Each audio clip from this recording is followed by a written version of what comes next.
Hello students and welcome to the lecture. So students, as you can see here that we are going to start the discussion over the municipalities. Okay, let me tell you one thing very clearly before starting this lecture. Like in the previous lecture, basically we had completed the Panchayati Raj institutions. Okay, which is also known as PRIs. Okay, we had discussed that the Panchayati Raj institutions having the divisions like the Gram Sabha, like the Panchayat Samiti,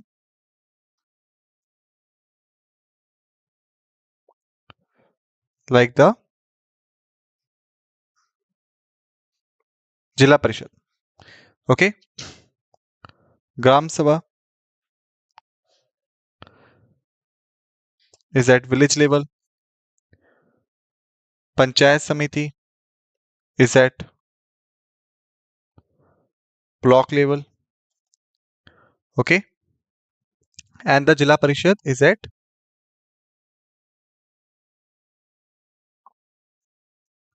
district level. Okay, that is what we had, you can say, discussed in the previous lecture.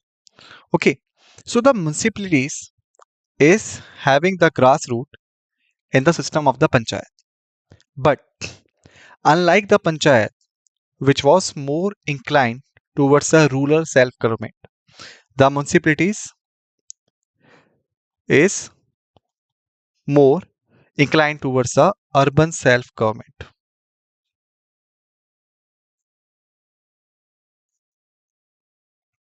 Okay, that's the thing. Like you can say the municipalities having the resemblance with the panchayati Raj institutions in the grassroots level.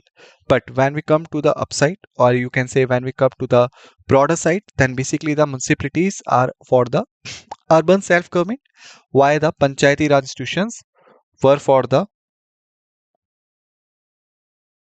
regional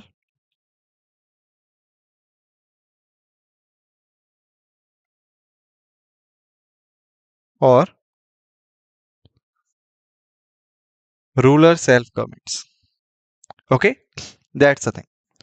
So that is just a build-up for this, and these are the topics which we have scheduled for the discussion under the series of the municipalities, like starting with the introduction,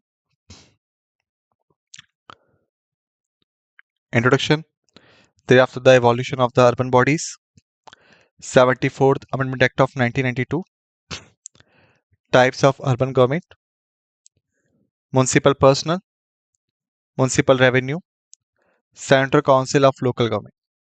That's the thing that we are going to talk about it. Okay, so let's first starting with the municipalities. Introduction.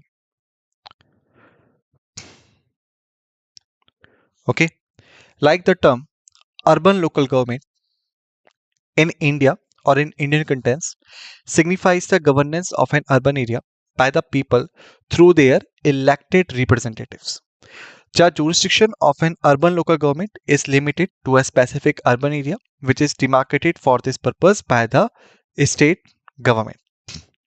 Okay, like it is also for the same thing. It is also for the same thing, like as we had started in the Panchayati Raj, that basically if we talk about the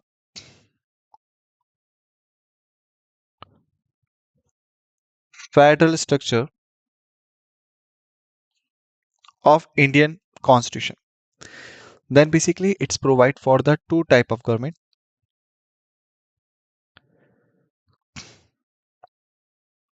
the central government and the state government. So the central government is for the national level, while the state government is for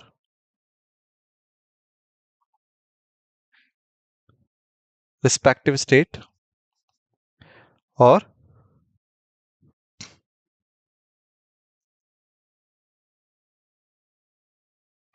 particular state, respective state or a particular state. That's the thing. Alright, but in both of these government, however, their level of jurisdiction and governing powers is different. Okay, but one thing is same. And what is that thing? That basically both the government are having the broad coverage. The central government's broad coverage is more than the state government as usual, but they both having the broad coverage. What does it mean? Basically, it means that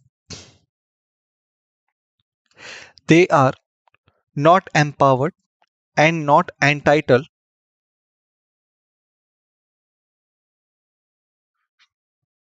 to look after the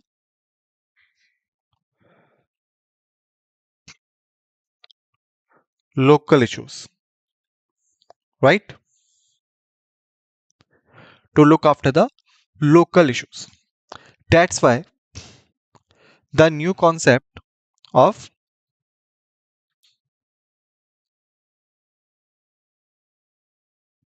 local government developed.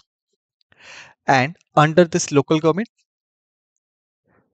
there is institutions like the PRI and the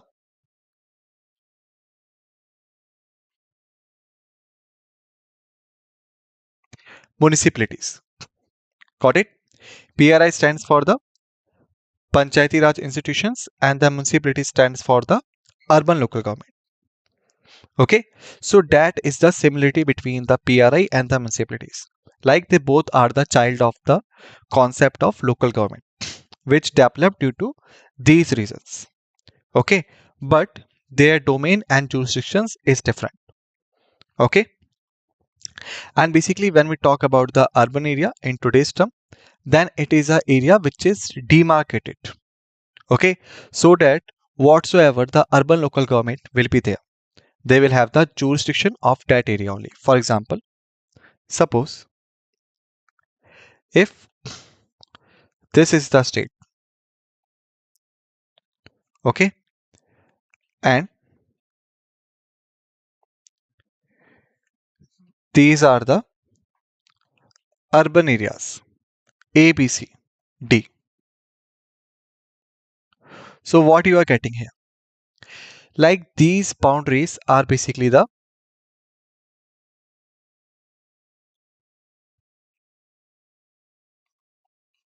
demarcated lines. Okay, so that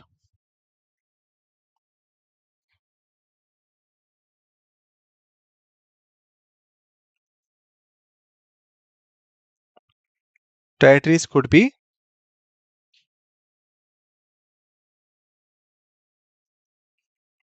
well defined for the jurisdiction purpose. Like if we talk about the urban government of A, B, C, and D.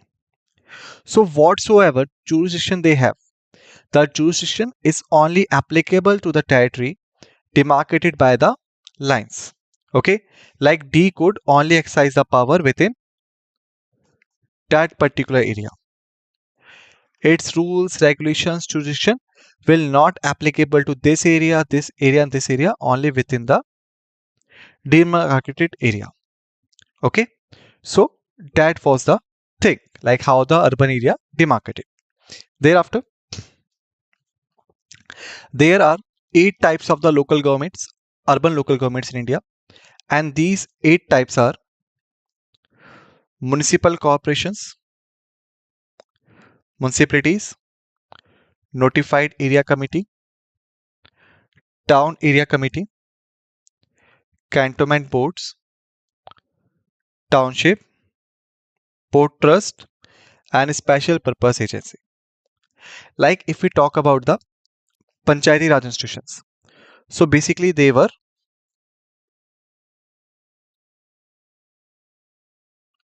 3 types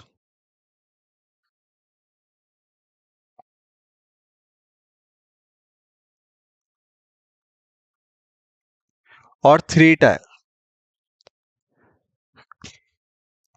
3 types and the 3 tier government. Gram Sabha, Panchayat Samiti, Jila Parishad and all. But when we come to the municipalities, which is a urban local government, so they having the 8 types like the municipal corporation, municipality, notified area committee, town area committee, cantonment board, township, port trust, and the special purpose agency. It basically depends upon the type or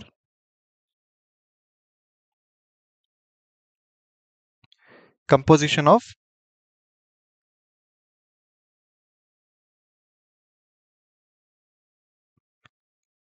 urban territory. Like what is the type or what is the composition of that particular urban territory?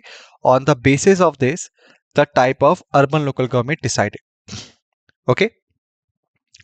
The system of urban local government was constitutionalized through the 74th Amendment Act of 1992. Okay. At the center level, the subject of urban local government is deals with the following three ministry. We will look at it, but before, just discuss it. Okay, like we know the 73rd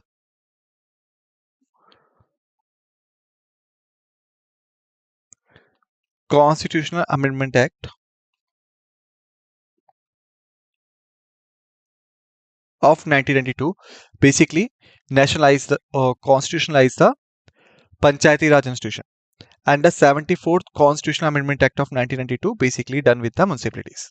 All right, but if we talk about the central level at the central government, so urban local government, it's basically deals with the three ministries. And what are these three ministries? Let's look at it. The first is the Union Ministry of Housing and Urban Affairs. Second is Union Ministry of Defense in the case of cantonment boards. And the third is Union Ministry of Home Affairs in the case of union territories. So these are the three ministries deals with the urban local governments at the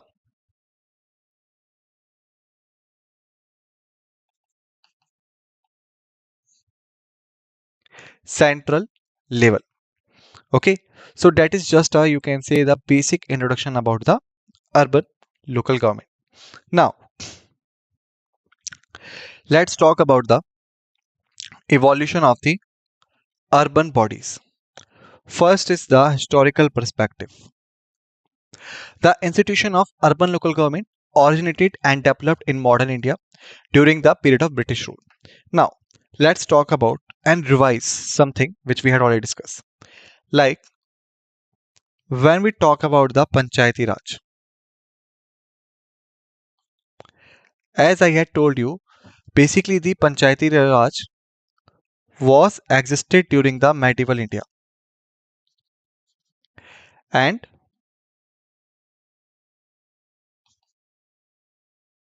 vanished during the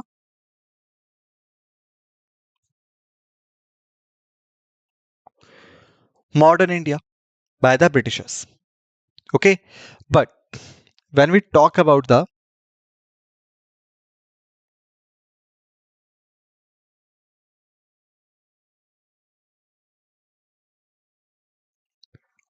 urban local government, that is actually flourished during the British India. Okay, so if we talk about it, then first we understand the difference between the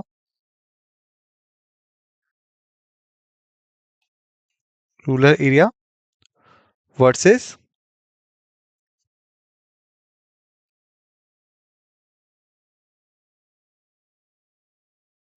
urban area. Like what is the difference between the rural area and the urban area? So basically, if we talk about the rural areas,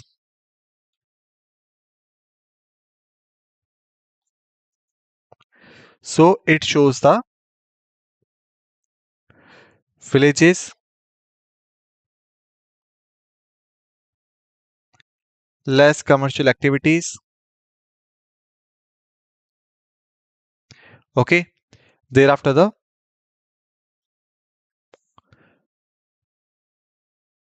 barter system, and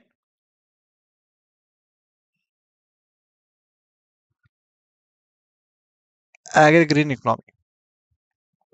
Okay, like rural areas are the villages which having the less commercial activities. It means that whatever they produce, they basically produce for their own consumption instead of selling that to the market. Thereafter, the barter system is there.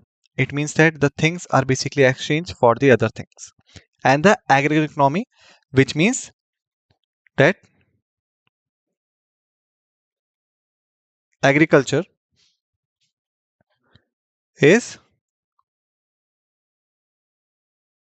main occupation. That's the thing. But if we talk about the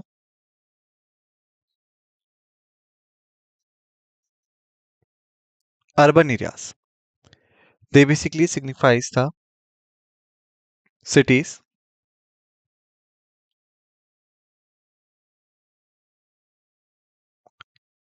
high commercial activities,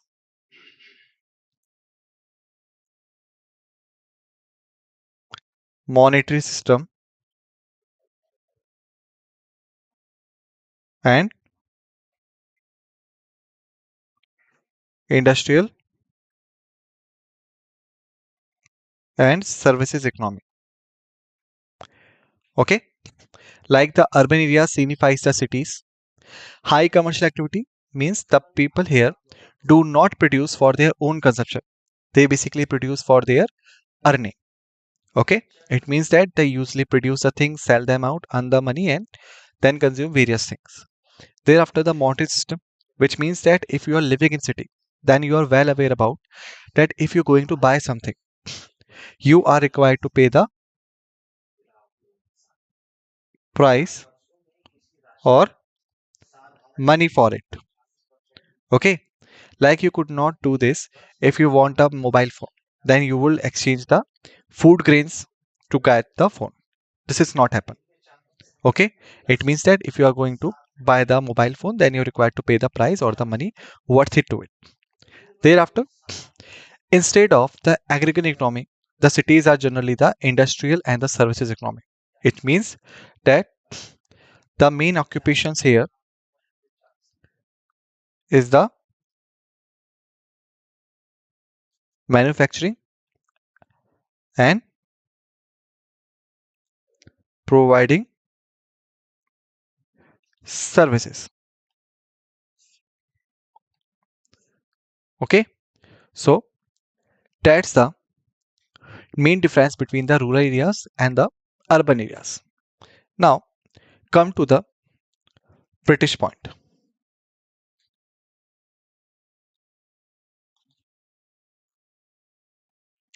If we talk about the Britishers, we know that they came to India for doing business. Okay, they established the company, East India Company, and later we know that they occupied the country. Okay, but if we talk about the main aim of the Britishers, so their main aim was trading. Okay, they want to do the trade. So if they want to do the trade, it is very simple to understand that they are not so much interested in the rural areas, they are basically interested in the urban areas. Okay, so what they did, they basically formulated the policies and they generated the scenarios in which more and more people migrating from the rural areas and coming to the urban areas. So the activities like the manufacturing and services start growing.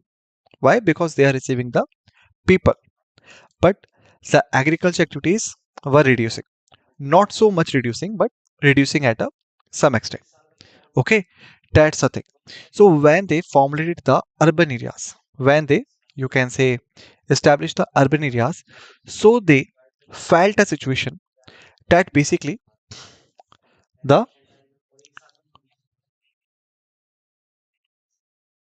central government during the British time, generally running by the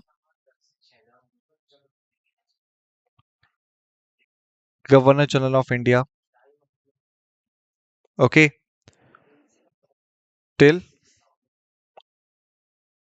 1858. Later in 1858, we know that the new post of Viceroy of India was created, which continued from 1858 to 1947, the time we got independence. Thereafter, the another one was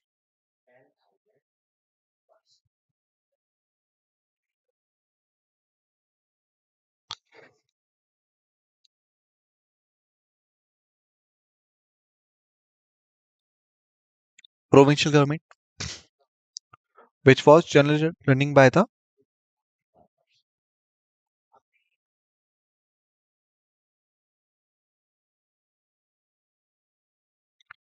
Lieutenant Governor General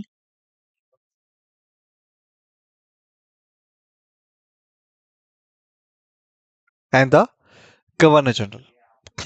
Okay, so basically, Britishers faced the same thing. All right, they were formulating the policies at the center level, at the provincial level, even in the presidential levels. Okay, but what they were facing that they were feeling that they were unable to control the urban areas as they wanted to be. So they felt the need of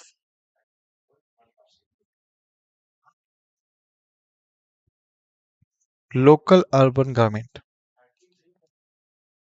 Okay, so that the British policies formulated at the central level or at the provincial level could be implemented at the local urban level with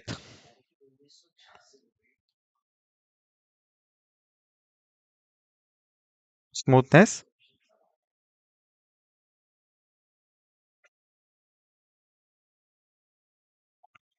and avoidance of conflicts. Okay, so that is the history, and you can say the historical build up about it, like how the things basically started.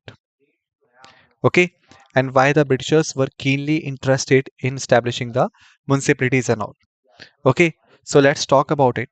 The first thing which we could see here is in 1688, the first municipal corporation in India was set up at the Madras, which is in modern times known as the Chennai. Like we know, first time the Panchayat was established at Nagaur,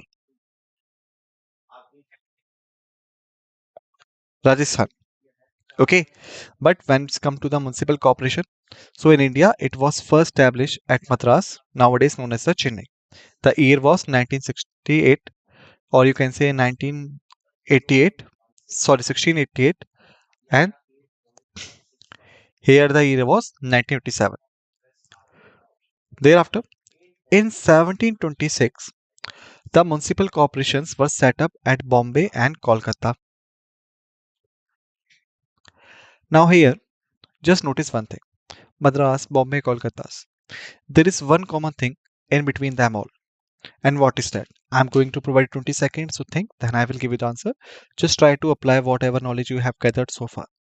So your time starts now. It's 1, 2, 3, 4, 5, 6, 7, 8, 9, 10, 11, 12, 13th, 14th, 15th, 16th, 17th, 18th, 19th, 20. The time's up. So the similarity is that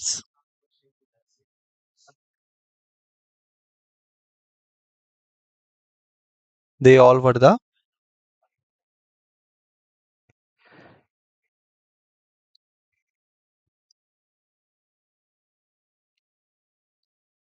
presidencies of the Britishers.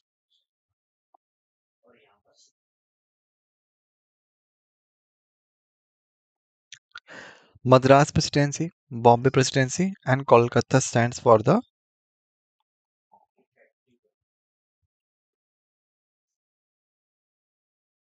Bengal Presidencies. Okay, so like the concept of urban local government during the British time basically started with the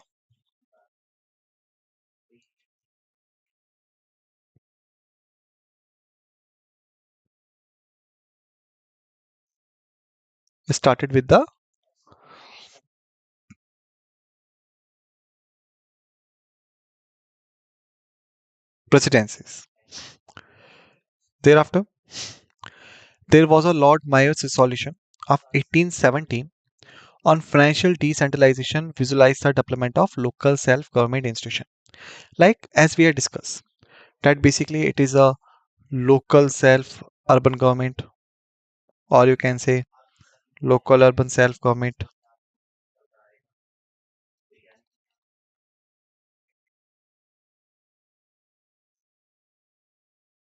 and whatever you are calling it. All right. And in the similar thing we had discussed in the Panchayati Raj institutions, the main thing is that the financial decentralization. It means that if we want to uh, convert them and we want them to function as a proper, you can say the self-urban government in the proper sense, then basically their financial stability and their financial growth is must essential. And for this, the financial decentralization is required. It means that these new form government will also be or must also be entrusted with the financial powers. Then only they could work. So basically, in the 1870,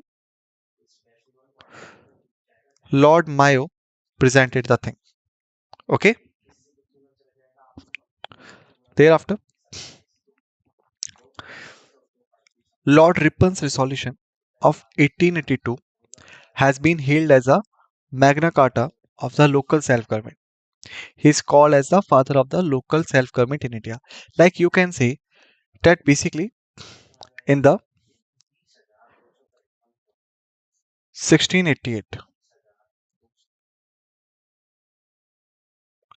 with the establishment of municipalities at Madras,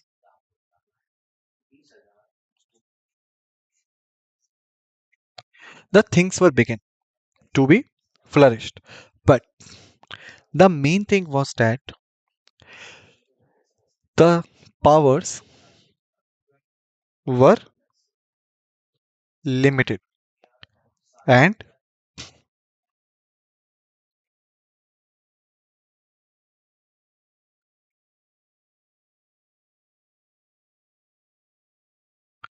even the roles were limited.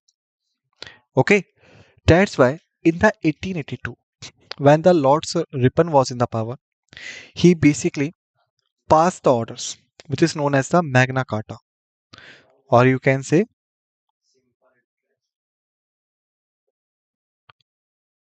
real powerhouse for local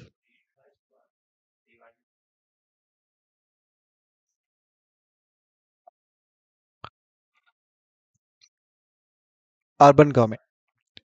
Okay, and that's why he is called as the father of local self-government in India.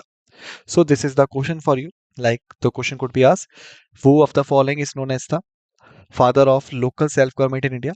Then never say that it was in the 1688 or all. It is basically the Lord Ripon. Okay, in 1882, he passed the Magna Carta. After this, he is known as the father of local self-government in India.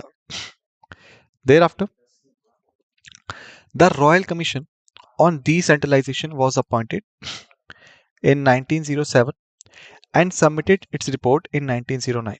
It was its chairman was Hobhouse. Like we had discussed that basically the Lord Mayo who first tried to formulate the decentralization policy in the terms of finance. Okay, in 1907 the Royal Commission was asked for it, submitted the report in 1909, and basically who was the chairperson? Hobhouse was the chairperson. Okay, thereafter, under the diarchal scheme introduced in the provinces by the Government of India Act 1990, local self-government became a transferred subject under the charge of responsible Indian minister. Okay, thereafter, in 1924, the Cantonment Act was passed by the central legislature for the governing of the cantonment areas. Then, under the Provincial Autonomy Scheme, introduced by the Government of India Act of 1935, the local self-government was declared a provincial subject. It means that put under the provincial government. All right. So students, basically in this lecture, we have completed till here. In the next lecture, we will continue from here. Till then, just revise the facts and figures whatsoever we have discussed in this lecture. Be ready for the another lecture. With this note, let's end this lecture, and what we say, thank you.